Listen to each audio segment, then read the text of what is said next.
On ne se rend pas à l'enterrement d'un être cher habillé de la sorte, a déclaré le prêtre, excédé, en interrompant la cérémonie lorsque le fils du défunt, Alex, est apparu dans un costume vert brillant. Tout le monde était abasourdi par son apparence. Mais rien n'est comparable au choc qu'ils ont ressenti lorsqu'Alex leur a annoncé que son père était vivant dans le cercueil. Il était un père dévoué, un frère aimant, un ami précieux, et un être humain merveilleux. Que son âme trouve la paix éternelle, et rejoigne ses proches au paradis, a déclaré le prêtre dans le vestibule. Vêtus de tenues noires solennelles, les invités occupaient les bancs pour rendre hommage au défunt magnat des affaires, M. Sullivan. Où est son fils? Pourquoi n'est-il pas encore apparu aux funérailles de son père? Des murmures et des chuchotements se font entendre dans l'attente de l'arrivée d'Alex, le fils unique du défunt. Soudain, les portes de l'église s'ouvrent dans un bruit sourd. Tout le monde s'est retourné et a été stupéfait de voir Alex, 22 ans, entrer dans l'église dans un costume vert lumineux et en souriant. Comment Alex a-t-il pu faire bonne figure et se mettre sur son 31 à l'enterrement de son père? Quel fils pourrait être aussi heureux de voir son père décédé dans un cercueil? Les invités étaient perturbés. Le prêtre aussi. Mesdames et messieurs, alors que nous sommes réunis ici pour rendre hommage à M. Sullivan, nous sommes déconcertés, a déclaré le prêtre. Bien que votre présence soit appréciée, Alex, votre choix vestimentaire va à l'encontre de la solennité de ce rassemblement. Je vous demande de respecter cette sombre occasion et la mémoire de votre défunt père. On ne se rend pas à l'enterrement d'un être cher habillé de la sorte. Je vous demande de partir et de revenir dans une tenue plus appropriée. Les chuchotements entre les invités se sont intensifiés. Ils fixaient étrangement Alex avec des visages inquiets. Certains pensaient qu'il avait perdu la tête. Cependant, Alex n'a pas arrêté de sourire. Il s'est approché du cercueil et a fait un geste vers le prêtre. Arrêtez. Arrêtez, dit-il en gloussant. Père Johnson, je m'excuse d'être en retard. Et de porter un costume vert éclatant à l'enterrement de mon père aujourd'hui. Mais s'il vous plaît, avant de tirer des conclusions hâtives sur ma tenue, laissez-moi vous expliquer tout en détail. Alors, tout le monde est prêt? Se frottant les paumes et regardant tous les invités au premier rang, Alex a rompu le silence. La plupart d'entre vous pensent que je suis venu ici pour jouer à Broadway, dit-il. Mais ce que j'ai découvert ces 2 derniers jours n'est rien de moins que n'importe quel spectacle de Broadway, mesdames et messieurs. Une vague de gêne et de confusion est apparue sur tous les visages. Vous allez être choqués. Mais mon père bien-aimé, ici dans le cercueil, est un imposteur et un grand menteur, a déclaré Alex en montrant le cercueil. Quoi? S'exclama le père Johnson au micro. Monsieur Sullivan est vivant? Alex. Que fais-tu? Ton père est mort. Regarde par toi-même. Arrête de faire une scène à l'enterrement de ton père. Un invité en colère se leva en sursaut. Oh mon Dieu! Qu'est-ce ce qui se passe? S'écrie un autre. A-t-il perdu la tête? Attendez. Attendez. Je n'ai pas encore terminé. Vous avez bien entendu, mes chers amis, ajouta Alex. Mon père est toujours vivant. Dans ce cercueil. Il n'est pas mort. Mais avant de nous approcher de ce cercueil pour confirmer ce que je viens de vous dire, laissez-moi vous raconter une petite histoire. Ou plutôt, ce que j'ai pu trouver au cours des 2 derniers jours depuis la soi-disant mort de mon cher papa, se vanta Alex en faisant les 100 pas dans le hall d'entrée. Tout a commencé pendant notre dîner de famille. Il y a 2 jours. À l'occasion du 50e anniversaire de mon père. Tout se passait si bien. Ou du moins si est ce que je pensais. Nous étions en train de profiter de la fête. De rire et de bavarder. Quand papa a décidé qu'il était temps de porter un toast. La salle à manger était remplie de rire, accompagnée du tintement des verres et de l'arôme délicieux d'un délicieux repas. Les amis et la famille se sont réunis pour célébrer le 50e anniversaire du magnat des affaires, M. Sullivan. Veuillez vous joindre à moi pour lever nos verres, annonça M. Sullivan en se levant gracieusement et en levant sa coupe de champagne. Il semblait si heureux ce jour-là. Je tiens à vous exprimer ma plus profonde gratitude pour vos paroles sincères. Je suis touché par votre amour et votre attention. Merci beaucoup pour tout ce que vous avez fait pour moi. Et merci, Jésus, de m'avoir donné une vie merveilleuse et une famille adorable. Un fils merveilleux, Alex, à qui je ne souhaite que le meilleur et le succès. La vie est trop courte pour se faire du souci, mes amis. Alors vivons pleinement ce moment. Les paroles de Monsieur Sullivan ont semblé très étranges à tout le monde, y compris à Alex. Il ne comprenait pas pourquoi son père parlait soudainement comme s'il allait se séparer de tout le monde. Enfin, je voudrais dire que je suis épuisé par ce rythme de vie effréné. Mon travail est devenu plus exigeant. Tout ce qui m'entoure me semble si monotone. Plus j'y pense, plus je me sens stressé. J'ai envie de me changer les idées et d'être seul un moment.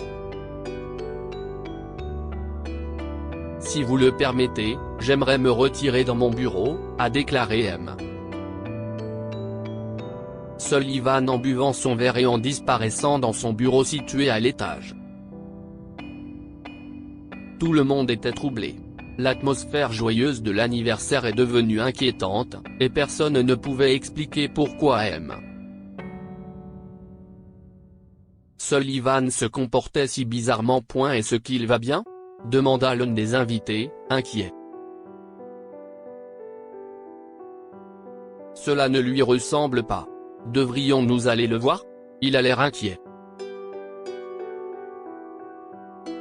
Ajouta un autre. Non. Non.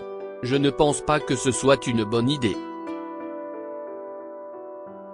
Ne le dérangeons pas, se leva Carter, le frère de Monsieur Sullivan. Crise de la quarantaine. Je suis passé par là moi-même. Nous sommes tous passés par là, n'est-ce pas ? Laissons le vieil homme avoir un peu de temps pour lui. Et réfléchir à la vie. À son avenir. Vous savez. Tout le monde, y compris Alex, était d'accord avec son oncle.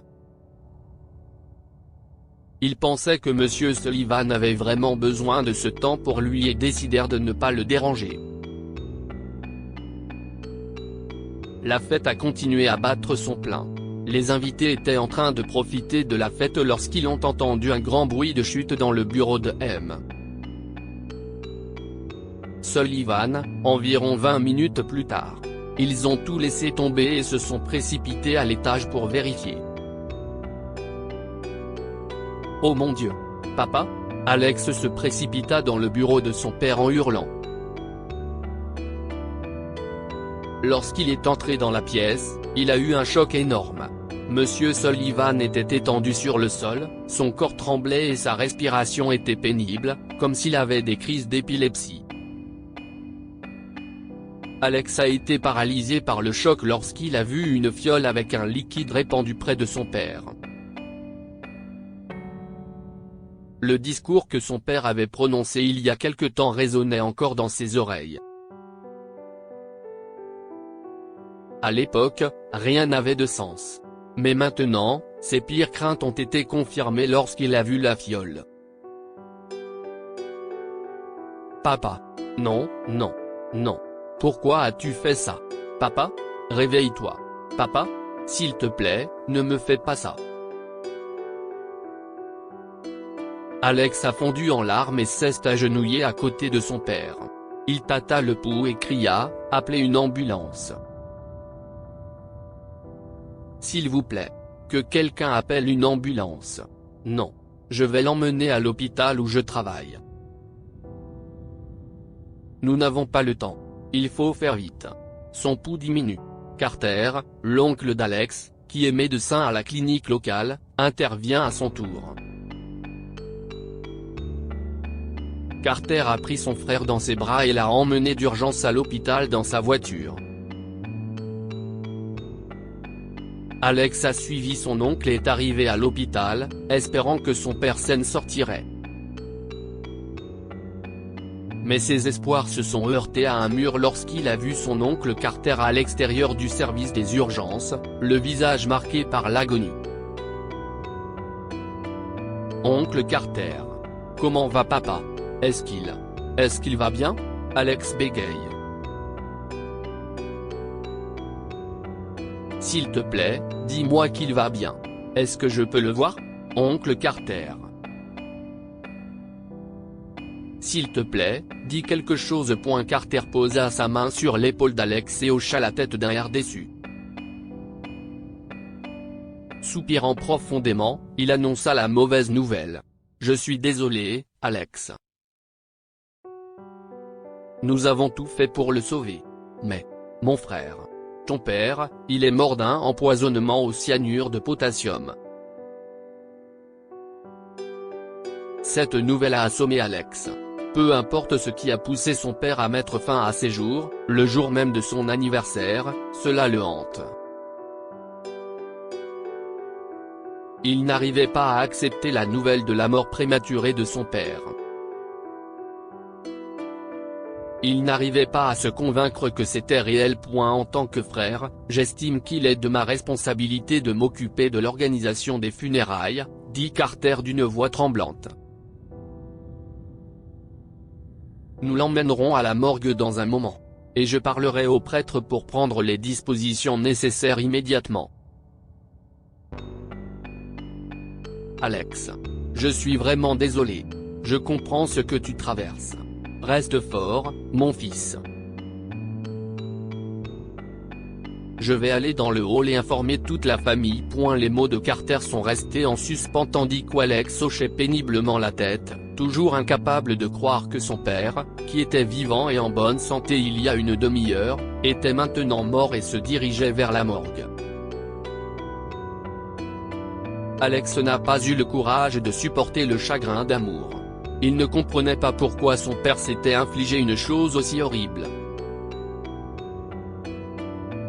Rien n'avait de sens.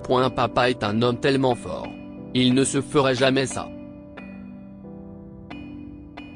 Il y a quelque chose qui cloche, soupçonna Alex, qui se dépêcha de rentrer à la maison pour vérifier le bureau de son père. La maison était étrangement vide lorsqu'il est arrivé.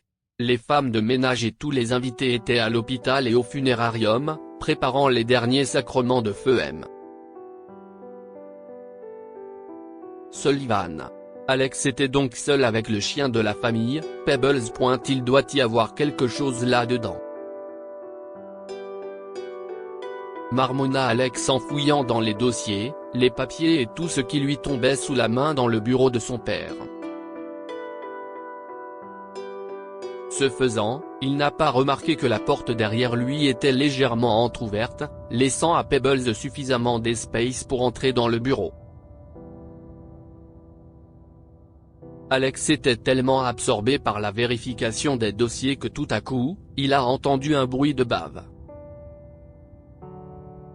Son cœur s'emballa en voyant son chien laper les gouttelettes de poison répandues autour de la fiole. Pebbles. Oh mon Dieu. Pebbles, arrête. Pebbles. Oh non. Qu'est-ce que tu as fait? Alex se précipita sur son chien pour l'arrêter. Mais il était trop tard. Pebbles avait léché le poison jusqu'à la dernière goutte. Surpris, Alex a pris son chien dans ses bras et s'est précipité à la clinique vétérinaire. Tiens bon, Pebbles. Mon Dieu. Qu'est-ce ce que j'ai fait? J'aurais dû fermer la porte à clé. S'il te plaît, ne me fais pas ça. Tiens bon, mon garçon. Je ne laisserai rien t'arriver. Alex Saltey accélérait sa course lorsqu'il vit que son chien s'était évanoui sur la banquette arrière de sa voiture. Docteur. Infirmière. Alex s'est précipité dans la clinique vétérinaire avec Pebbles dans les bras. Mon chien. Il a accidentellement absorbé du cyanure de potassium. S'il vous plaît, faites quelque chose. S'il vous plaît, sauvez-le. Le médecin examina le chien et regarda Alex d'un air soupçonneux. Vous êtes sûr que votre chien a avalé du cyanure de potassium? Car le cyanure de potassium est très toxique. Même quelques grammes sont mortels. Et votre chien aurait pu mourir immédiatement sur place après l'avoir consommé. Mais il semble respirer. Et tout semble normal. Alex était stupéfait. Il regarda Pebbles sur le brancard et vit que le chien respirait encore. Il avait l'air d'aller parfaitement bien, sauf qu'il était inconscient. Il n'y avait aucun signe visible d'empoisonnement, pas le genre qu'Alex connaissait. Quoi? Attendez. Je ne comprends pas. Comment est-ce possible? Alex était déstabilisé. Comme les choses ne collaient pas, il a insisté auprès du vétérinaire pour qu'il fasse une analyse du sang du chien. Les résultats qui lui parvinrent 2 heures plus tard ne manquèrent pas de le choquer. Il n'y avait aucune trace de cyanure de potassium dans le sang de son chien. Mais ce qui était encore plus incroyable, c'est que le vétérinaire a déclaré, nous n'avons trouvé que des traces de somnifères. Pourquoi votre chien est inconscient? Il devrait se rétablir dans quelques heures. Vous pouvez le ramener à la maison. Des somnifères? Murmura Alex. Il quitte le centre vétérinaire avec son chien et, sur le chemin du retour, il reçoit un appel du commissariat de police local. Êtes-vous Alex Sullivan? Lui demanda le policier. Oui, répond Alex, inquiet, en s'arrêtant sur le bas-côté de la route. Monsieur Sullivan, l'officier Hudson du département de police. Nous supposons que la mort de votre père est un suicide prémédité. À cause de l'évasion fiscale. Quoi? Un suicide? Alex était déconcerté. Je comprends que ce soit un choc. Nous avons découvert des informations inquiétantes au cours de notre enquête. Votre père a récemment été impliqué dans une affaire d'évasion fiscale. Et son procès devrait avoir lieu dans quelques semaines. Il s'avère qu'il a vendu la société sans payer d'impôts pour environ 10 millions de dollars. Nous nous concentrons maintenant sur la localisation de l'argent manquant. Toute information que vous pourriez nous fournir sur les transactions financières de votre père nous sera utile, M. Sullivan. Honnêtement, je ne sais rien de tout cela, monsieur l'agent, a déclaré Alex. Mon père ne m'a jamais parlé de cette affaire ni de l'évasion fiscale. Tout cela est si soudain. Et si choquant. Alex raccrocha et se retrouva à courir dans un labyrinthe. Avant même qu'un choc se soit dissipé, un autre est apparu. Il ne comprenait pas ce qui se passait. Il a regardé son chien, et soudain, une étrange pensée lui est venue à l'esprit. Si ce n'est pas un empoisonnement au cyanure de potassium, alors pourquoi est-il déclaré mort? Mon père est-il vraiment mort? Ou y a-t-il quelque chose qui m'échappe encore? Se demanda Alex. Après avoir laissé son chien à la maison, Alex s'est immédiatement rendu à l'hôpital, où le corps de M. Sullivan était conservé à la morgue. Personne ne l'ayant remarqué, Alex s'est approché de la morgue quand soudain, quelqu'un lui a tapé sur l'épaule par derrière, ce qui l'a fait sursauter. « Qui êtes-vous? Que faites-vous devant la morgue ?» demande une infirmière à Alex. « Rien. Je suis stagiaire. Je suis arrivé récemment, ment Alex. Le docteur m'a demandé d'aller chercher quelques détails sur le corps d'une personne là-bas.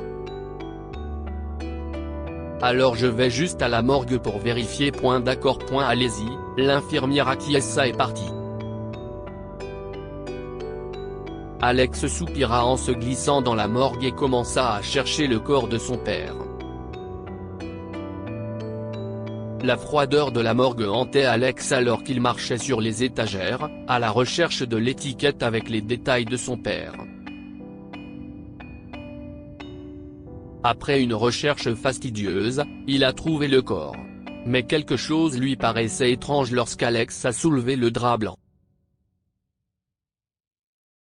Au lieu du corps de son père, il y avait le cadavre d'un inconnu portant une étiquette avec les coordonnées de son père, nom, Sullivan prénom, Sullivan David date de naissance, 8 août 1970 date de décès, 8 août 2020 Jésus-Christ. Que se passe-t-il? Et qui est cet homme avec l'étiquette de mon père? Alex se figea, sous le choc. Il ne peut s'empêcher de soupçonner son oncle d'avoir quelque chose à voir avec tout cela. Quand papa a dit qu'il voulait être seul dans son bureau et que nous étions tous inquiets, l'oncle Carter était si calme, se demanda Alex. Il nous a dit de laisser papa seul. Et n'a autorisé personne à appeler l'ambulance quand nous avons trouvé papa inconscient. À la place, il a conduit papa à l'hôpital. Lorsque plusieurs théories bizarres ont commencé à s'accumuler dans son esprit, Alex a décidé de rentrer chez lui en voiture et de chercher des réponses. Il ne restait plus que 24 heures avant l'enterrement de son père et Alex s'est lancé dans une course contre la montre, à la recherche d'indices qui lui permettraient de relier les différents points entre eux. Il a enfilé une paire de gants et s'est précipité dans le bureau de son père pour procéder à une nouvelle inspection. Alex scruta chaque recoin de la pièce, à la recherche des 10 millions de dollars. Il savait que si ses soupçons étaient fondés, l'argent devait se trouver quelque part dans la maison. Il a même vérifié la chambre de son père. Mais l'argent restait introuvable. C'était comme chercher une aiguille dans une botte de foin. Après des heures de recherche, Alex était découragé. Cependant, il savait qu'il restait encore un endroit à vérifier, la voiture de son père.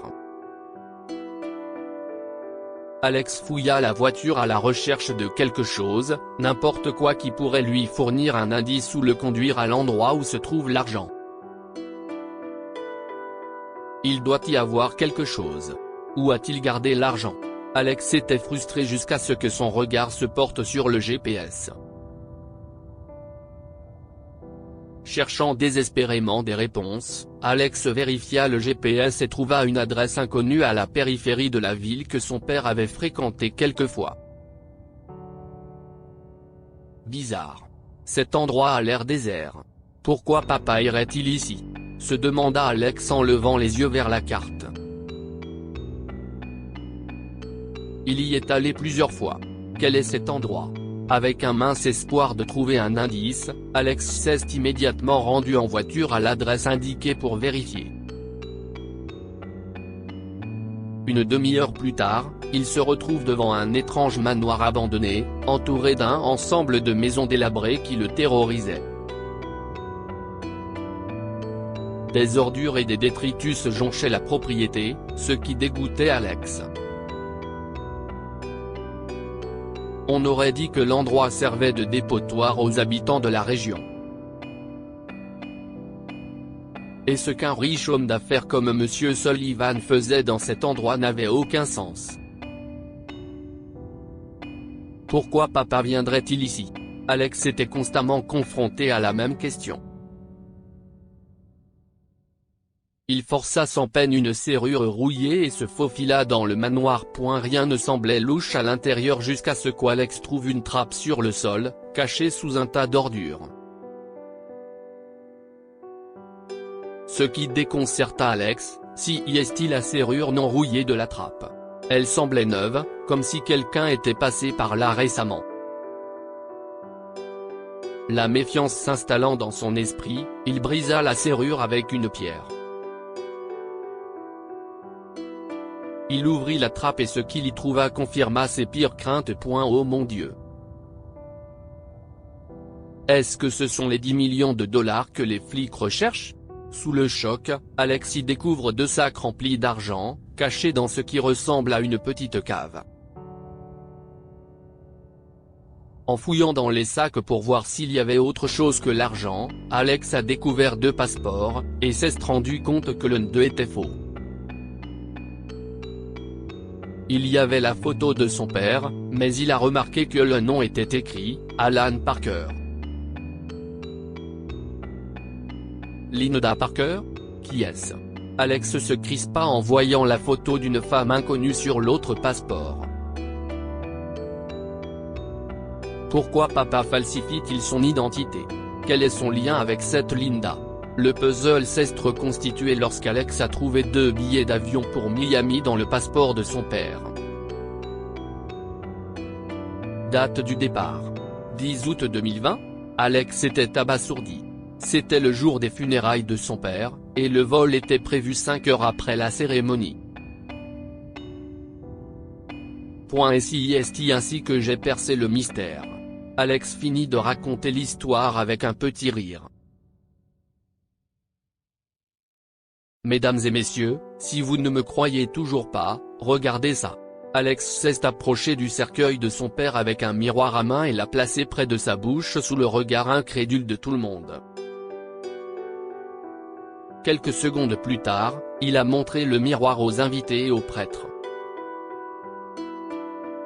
Quoi? Jésus! Si incroyable! Le prêtre a sursauté en voyant de minuscules gouttelettes de vapeur sur le miroir.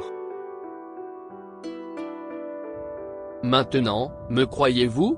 Comment un mort peut-il respirer? À moins que... Tu sais. Il soit vivant. Mon père est toujours en vie. Il respire, a déclaré Alex. Alors qu'est ce qu'on attend? Réveillons la belle endormie.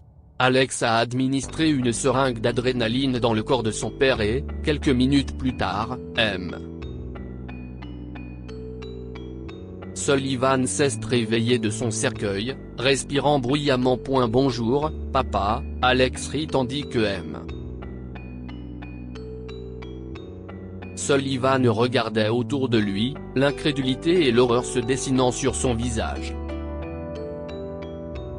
Une heure plus tard, Monsieur Sullivan et son frère Carter étaient assis dans la salle d'interrogatoire, menottés. Ils ont compris qu'il ne servait à rien de s'enfuir et ont décidé de dire la vérité. J'avais prévu de remplacer la fiole dans le bureau de mon frère par du vrai cyanure de potassium. Pour distraire la police scientifique. Et sur le chemin du cimetière, j'ai dû réparer le corbillard. Et dire à tout le monde que j'avais appelé l'entreprise de pompes funèbres. Et qu'un autre corbillard était en route, a avoué Carter. Nous avions déjà prévu le 2e corbillard. C'était un faux. Dans lequel se cachait ma maîtresse Linda. Selon notre plan, elle devait transporter une dose d'adrénaline. Et dans le crématorium, nous avions prévu de brûler le corps d'un homme non identifié provenant de la morgue, a révélé M. Sullivan en regardant ces menottes. Que pouvons-nous apprendre de cette histoire? La vérité finit toujours par remonter à la surface. Monsieur Sullivan et son frère Carter pensaient s'en tirer en simulant la mort de M. Sullivan et en s'échappant avec les 10 millions de dollars. Mais Alex a fait le lien avec la mystérieuse fausse mort de son père, révélant ainsi la vérité. Finalement, Monsieur Sullivan et son complice, Carter, ont été arrêtés. Les apparences peuvent être trompeuses. Ce que vous cherchez peut être caché à la vue de tous. Alors que tout le monde croyait que M. Sullivan était mort empoisonné au cyanure de potassium, seul Alex a découvert que la fiole dans le bureau de son père était une concoction de somnifères et rien de mortel. Dites-nous ce que vous pensez de cette histoire et partagez-la avec vos amis. Elle pourrait égayer leur journée et les inspirer. Lire aussi, un riche homme d'affaires met son fils à la porte, sans savoir qu'il deviendra un jour son patron.